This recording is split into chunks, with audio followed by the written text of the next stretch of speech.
நம்மள மாதிரி ஒருத்தன் பொண்ணு பார்க்க போனான். போற இடத்தெல்லாம் ஒண்ணு மூக்கு முடி நல்லா இருந்தா கலர் சரியில்லை, கலர் சரியா இருந்தா உயரம் சரியில்லை, இல்ல முடி நீளமா இல்ல, ஏதாவது ஒரு குறை இருந்துகிட்டே இருந்துச்சு. என்னடா இப்படி இருக்கு, ஒன்னு இருந்தா ஒண்ணு இல்லையே அப்படின்னு ரொம்ப இடங்கள்ல தேடினா கடைசியா ஒரு பொண்ணு செட் ஆனிச்சு. உயரம் சூப்பரு, கலர் சூப்பரு, மூக்கு மொழி எல்லாமே நல்லா இருக்கு, சொத்து பத்து இருக்கு, எல்லாம் சரியா இருக்கு. உடனே இதை முடிச்சணும்னு முடிவு பண்ணிட்டான்.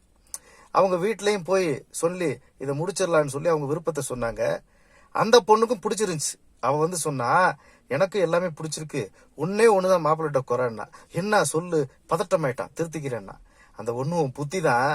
நீ வைக்கிற அளவுகோல் இந்த மூக்கு முழி உயரம் சொத்து பத்து எல்லாம் அழியக்கூடியது, மாறக்கூடியது. மாறாதது மனசு, அன்பு, வாழ்க்கை தான். இதை புரிஞ்சுக்காம நீ இப்படி இருந்தா எப்படி நான் கூட வாழ்றது? நாளைக்கு எனக்கு இது மாறிடுச்சுன்னா நீ என்னட்ட இருக்க மாட்டேன். இதான வாழ்க்கை. இதுதான் வாழ்க்கையோட தத்துவமும் கூட. இதை புரிஞ்சுக்கிட்டா சந்தோஷமா இருக்கலாம்.